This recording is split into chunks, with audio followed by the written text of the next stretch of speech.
میں نے عرض کیا ہے کہ یہ بنیادی اصول ہے کچھ ان کی کام کرنے والوں کو سخت ترین ضرورت ہے.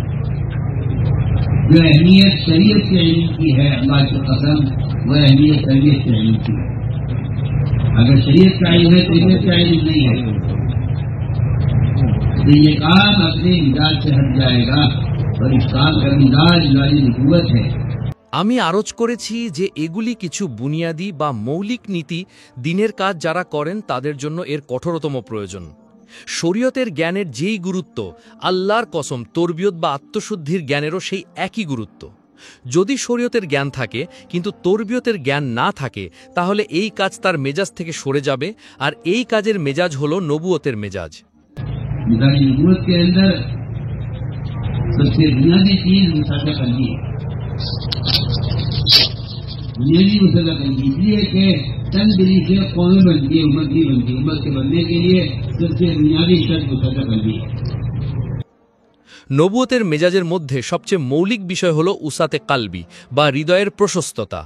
মৌলিক বিষয় হলো হৃদয়ের প্রশস্ততা, কারণ কয়েকটি দলিলের মাধ্যমে কম বা জাতি তৈরি হয় না, উম্মা তৈরি হয় না। উম্মা গঠনের জন্য সবচেয়ে মৌলিক শর্ত হলো হৃদয়ের প্রশস্ততা।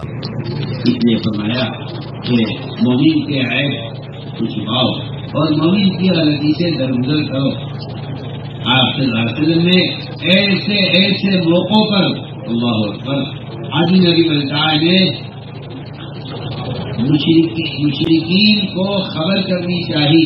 آپ صلی اللہ علیہ وسلم مقام پر حملے کی اپنے بچوں کی حفاظت کے لیے انہوں نے یہ غلطی کی. آپ صلی اللہ علیہ وسلم نے کہہ کر معاف کر دیا کہ حاجی بڑی صحابی ہے. حالانکہ اتنی بڑی خیانت کی، اتنی بڑی غلطی تھی کہ انہوں نے مکہ مکرمہ والے کو خط لکھا تھا مشرکین کو کہ محمد صلی اللہ علیہ وسلم ان پر حملے کی تیاری کر رہے ہیں. اتنا بڑا راز میں نے کھول دیا مشرکین پر، لیکن وہ خط پکڑا گیا راستے میں اور اللہ تعالیٰ نے وحی کے ذریعے سے آپ کو پکڑ کی، وقت واپس آ گیا. لیکن آپ نے یہ کہہ کر معاف کر دیا کہ یہ حاطب یہ بدری صحابی ہیں اور اللہ بدر کے بارے میں یہ بتاتے ہیں کہ ساتھیوں کو چاہیے کہ وہ ساتھیوں کی قربانیوں کو دیکھیں، ان کی خرابیوں کو نہ دیکھیں، ان کی خوبیوں کو دیکھیں، ان کی خرابیوں کو نہ دیکھیں. ایک ساتھی کے اندر اگر 99 خرابیاں ہیں اور ایک خوبی ہے، ایک خوبی کی وجہ سے ساتھی سے محبت کریں گے اور اس سے تعلق قائم رکھیں گے. এই জন্য বলা হয়েছে যে মুমিনের দোষ গোপন করো এবং মুমিনের ভুল ক্ষমা করে দাও। রসুলুল্লাহ সাল্লাল্লাহু আলাইহি সাল্লাম এমন এমন মুহূর্তে আল্লাহু আকবার হাতেব ইবনে আবি বলতা রাদিয়াল্লাহু তিনি মুশরিকদেরকে খবর দিতে চেয়েছিলেন রসুলুল্লাহ সাল্লাল্লাহু আলাইহি সাল্লামের মক্কায় মুকাররমায় আক্রমণের ব্যাপারে নিজের সন্তানদের হিফাজতের জন্য। তিনি এই ভুলটি করেছিলেন। রসুলুল্লাহ সাল্লাল্লাহু আলাইহি সাল্লাম এই বলে মাফ করে দিলেন যে হাতেব বদরের সাহাবী। যদিও এটা অনেক বড় খেয়ানত ছিল, এত বড় ভুল ছিল যে তিনি মক্কায় মুকাররমার লোকদেরকে চিঠি লিখেছিলেন মুশরিকদেরকে যে মুহাম্মদ সাল্লাল্লাহু আলাইহি সাল্লাম তোমাদের উপর আক্রমণের প্রস্তুতি নিচ্ছেন। এত বড় গোপন তথ্য তিনি মুশরিকদের কাছে ফাঁস করে দিয়েছিলেন, কিন্তু সেই চিঠি রাস্তায় ধরা পড়ে গেল এবং আল্লাহ তাআলা ওহীর মাধ্যমে বিষয়টি ধরিয়ে দিলেন। সেই চিঠি ওয়াপস চলে আসলো, কিন্তু রসুলুল্লাহ সাল্লাল্লাহু আলাইহি সাল্লাম এই বলে মাফ করে দিলেন যে এই হাতেব ইনি বদরের সাহাবী আর আল্লাহ বদরবাসীদের ব্যাপারে ক্ষমা ঘোষণা করেছেন। এতে বলা হয়েছে যে সঙ্গীদের উচিত সঙ্গীদের কুরবানিগুলোকে দেখা, তাদের খারাপ দিকগুলো না দেখা, তাদের ভালো গুণাবলীগুলো দেখা, তাদের খারাপ দিকগুলো না দেখা। একজন সঙ্গীর মধ্যে যদি ৯৯টি খারাপ দিক থাকে এবং একটি ভালো গুণ থাকে, তবে সেই একটি ভালো গুণের কারণে তার সাথে মহাব্বত করবে এবং তার সাথে সম্পর্ক বজায় রাখবে। এক ব্যক্তির জানাজা আনা হলো যে একজন খারাপ লোক ছিল। আপনাকে খবর দেয়া হলো যে জানাজা এসেছে, আপনি নামাজ পড়ানোর জন্য আসুন, কিন্তু আপনি নামাজ পড়ানো থেকে বিরত থাকলেন। ওমর রাদিয়াল্লাহু বললেন, লা তুসআল আন আমালিন নাস, মানুষের আমল সম্পর্কে জিজ্ঞেস করবে না, মানুষের আমল সম্পর্কে প্রশ্ন করো না। লা তুসআল আন আমালিন নাস, মানুষের আমল সম্পর্কে জিজ্ঞাসা করা হবে না। উম্মতের কাছে কিয়ামতের দিন তাদের আমল সম্পর্কে প্রশ্ন করা হবে না। এক পাশে সরে যাও। উমর রাদিয়াল্লাহুকে পেছনে সরিয়ে দিলেন। আপনি নিজে এগিয়ে গেলেন এমন এক খারাপ লোকের নামাজ পড়ানোর জন্য যার সম্পর্কে আপনার ধারণা ছিল যে এই লোকটি ভালো লোক নয়। আপনি সাহাবাদের মধ্যে ঘোষণা করলেন, তোমাদের মধ্যে কেউ কি এই মৃত ব্যক্তিকে কোনো ভালো কাজ করতে দেখেছ? একজন সাহাবী দাঁড়িয়ে বললেন, ইয়া রাসূলুল্লাহ, সে একবার এক যুদ্ধের রাতে পাহারা দিয়েছিল। আপনি বললেন, ওমর তুমি পেছনে সরে যাও, আমি এর নামাজ পড়াবো। কারণ আপনি বলেছেন যে চোখ আল্লাহর রাস্তায় পাহারা দিতে গিয়ে জাগ্রত থাকে সে চোখ জাহান্নামের আগুন দেখবে না। এভাবে তাকে মাফ করে দেয়া হলো। আপনি হাত পেছনে নিলেন এবং এগিয়ে গিয়ে এমন এক ব্যক্তির জানাজার নামাজ পড়ালেন যার ব্যাপারে হযরত ওমরের ধারণা ছিল যে আপনি তার নামাজ পড়াবেন না। উম্মত তৈরি হয় হৃদয়ের প্রশস্ততা দিয়ে। উম্মত তৈরি হয় হৃদয়ের প্রশস্ততা দিয়ে। সংকীর্ণতা কিভাবে পয়দা হয়? খুব গুরুত্বপূর্ণ একটি কথা বলতে চাচ্ছি। সংকীর্ণতা পয়দা হয় হিংসা থেকে। আল্লাহু আকবার। আমি বলি যে হিংসা মানুষকে কল্যাণ থেকে বঞ্চিত করে দেয়। মানুষকে কল্যাণ থেকে বঞ্চিত করে দেয় হিংসা। কারণ হিংসা একটি রোগ, আর সেই রোগটি হল আল্লাহ তাআলার বন্টন নিয়ে দ্বিমত পোষণ করাকে হিংসা বলে। খুব সহজ একটি ব্যাখ্যা আমি পেশ করেছি। আল্লাহর বন্টন নিয়ে দ্বিমত পোষণ করাকে হিংসা বলে। আল্লাহ তাআলা তো রিজিকের বন্টনকারী, তাই না? কাউকে কম দেন, কাউকে বেশি দেন। যেভাবে তিনি রিজিকের বন্টনের মালিক, সেভাবে তিনি জ্ঞানেরও বন্টনের মালিক। এজন্য কুরআনে এই ব্যাপারে খুব কঠোরভাবে বলা হয়েছে। আর হাদিসেও এ ব্যাপারে কঠোর হুঁশিয়ারি রয়েছে। বলা হয়েছে যে একে অপরের প্রতি হিংসা করো না, কারণ হিংসা করা মানে আল্লাহ তাআলার বন্টন নিয়ে আপত্তি করা। ইবলিস থেকে ইবলিস হওয়ার কারণেই ছিল হিংসা। বলা হয়েছে আসমানে প্রথম যে নাফরমানি হয়েছে তা হিংসার কারণে হয়েছে, আর পৃথিবীতে প্রথম যে নাফরমানি হয়েছে, অর্থাৎ প্রথম যে হত্যাকাণ্ড হয়েছে পৃথিবীতে, তা হিংসার কারণে হয়েছে।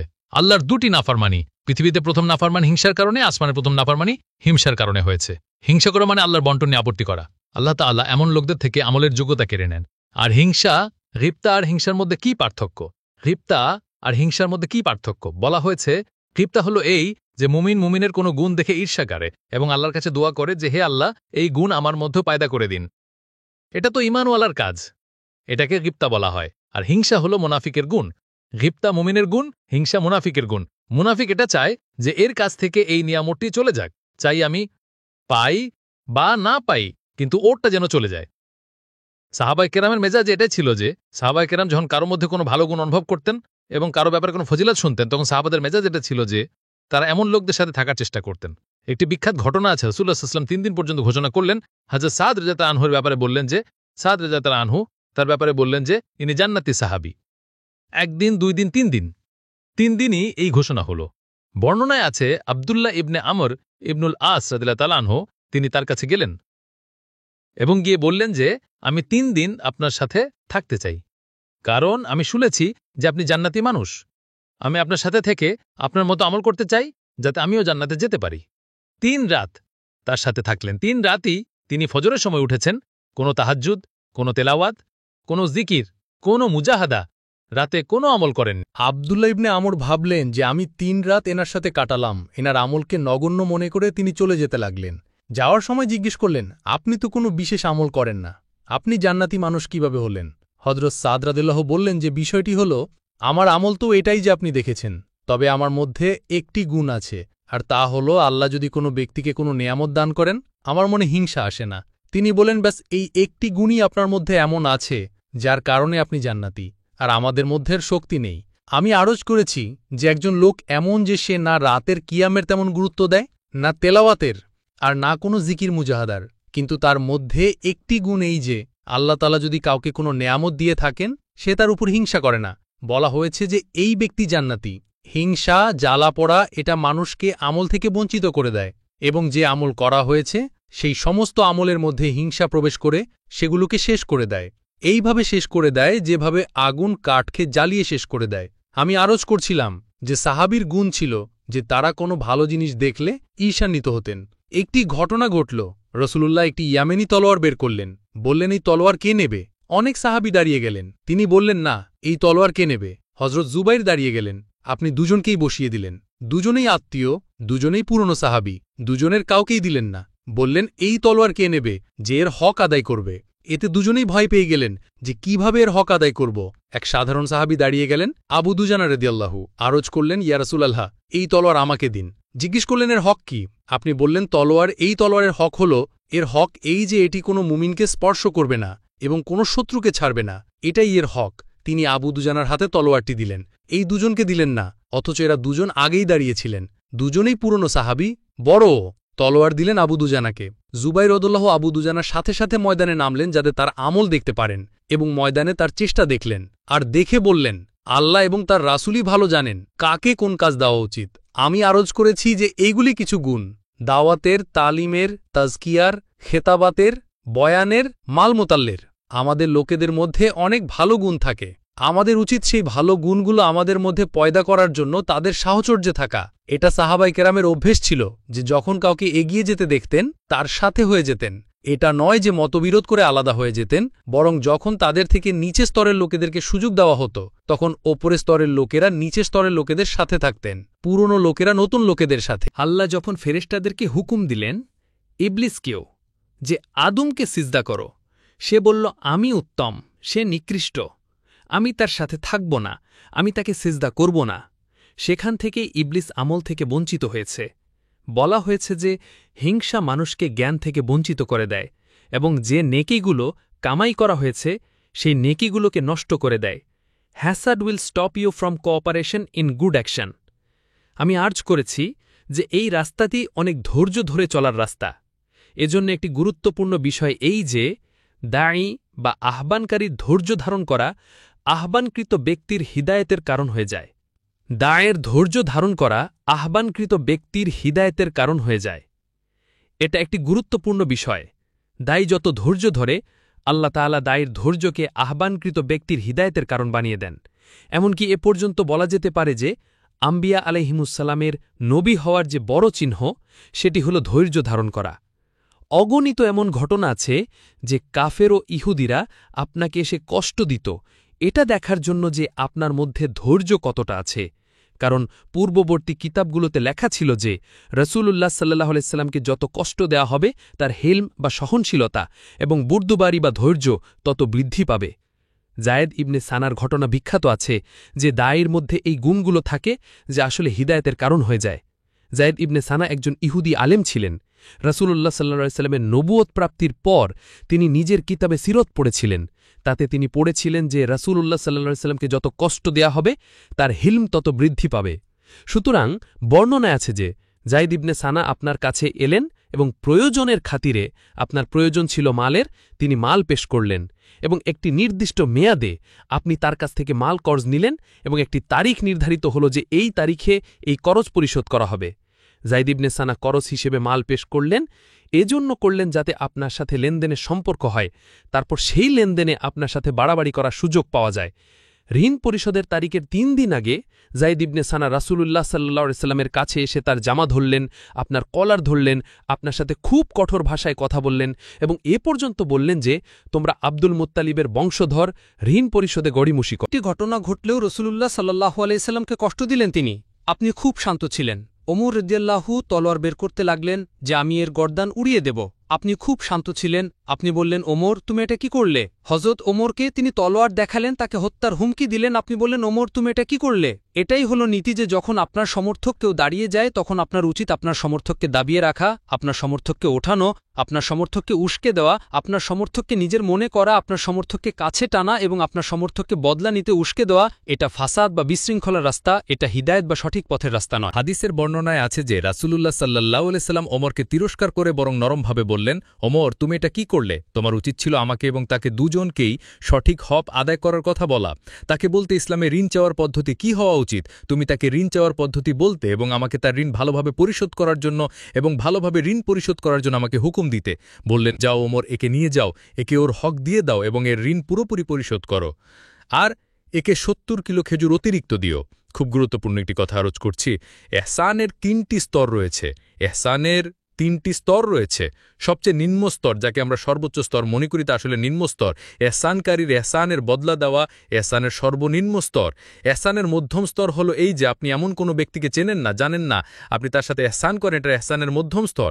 এহসানের সর্বোচ্চ স্তর হলো এই যে আপনি আপনার কষ্টদাতাদেরকে, আপনাকে যারা কষ্ট দেয়, আপনাকে যারা তেকলিফ পৌঁছায়, রাসূলুল্লাহ সাল্লাল্লাহু আলাইহি সাল্লাম মক্কা মুকাররমা থেকে যে মুশরিকরা আপনাকে বের করে দিয়েছিল এবং আপনাকে হত্যার চেষ্টা করেছিল আর আপনাকে শেষ করে দিতে চেয়েছিল, রাসূলুল্লাহ সাল্লাল্লাহু আলাইহি সাল্লাম এমন তুলাকা বা মুক্তিপ্রাপ্ত মুশরিকদেরকে হুনাইনের গানিমতের মাল থেকে ১০০ উট দিয়েছিলেন, এমন লোকদেরকে যারা আপনাকে কষ্ট দিয়েছিল। আনসারদেরকে কিছু দেননি। আনসাররা অসন্তুষ্ট হয়েছিলেন যে যারা আপনার দিনের সাহায্যকারী তারা মালের হকদার নয়, আসলে তো তালিকাভুক্তদেরকেই দেওয়া উচিত যারা ইসলাম থেকে দূরে। রাসূলুল্লাহ সাল্লাল্লাহু আলাইহি সাল্লাম এহসানের ওপর আমল করেছেন যারা আপনাকে কষ্ট দিয়েছিল। আমি বলেছি যে এটা এহসানের সর্বোচ্চ স্তর, যে কষ্টদাতাদের সাথে এহসান করা। রাসূলুল্লাহ সাল্লাল্লাহু আলাইহি সাল্লাম এহসানের সর্বোচ্চ স্তরে ছিলেন যে তিনি কষ্টদাতাদের সাথে এহসান করেছেন। বললেন ওমর একে নিয়ে যাও, একে ওর হক দিয়ে দাও আর ৭০ কিলো অতিরিক্ত দিও। যখন তিনি অতিরিক্ত খেজুর দিলেন তিনি অবাক হলেন যে আমার হক তো পুরা হয়ে গেছে ওমর, অতিরিক্ত কেন দিচ্ছ?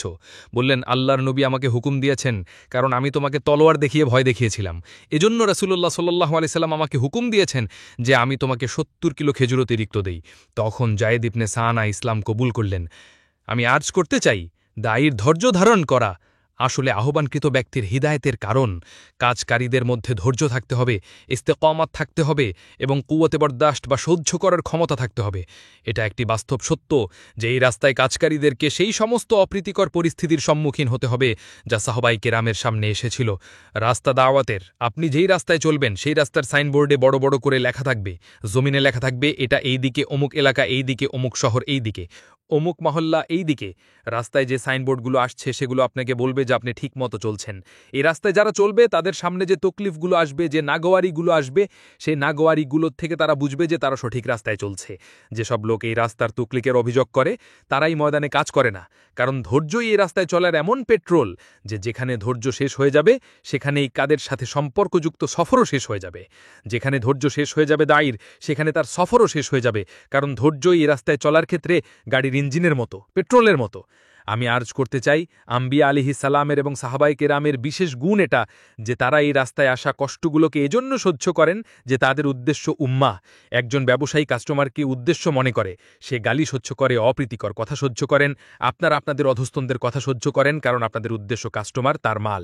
এইভাবে আম্বিয়া আলাইহিস সালামের উদ্দেশ্য উম্মতের হিদায়েত হয়, তাই তারা প্রতিটি তকলিফ, প্রতিটি নাগোয়ারি এজন্য সহ্য করেন যে তাদের উদ্দেশ্য উম্মতের হিদায়েত। আমি সবার সামনে আর্জ করছি, যে ব্যক্তির উদ্দেশ্য উম্মতের হিদায়েত হবে না তার কাছে এই রাস্তার অভিযোগগুলো তাকে ময়দান থেকে বের করে দেবে এবং সে অভিযোগ করে নিজের প্রতিদান নষ্ট করে ফেলবে। এজন্য বলা হয়েছে যে এই রাস্তায় আসা তকলিফগুলো উম্মতের হিদায়েতের কারণ।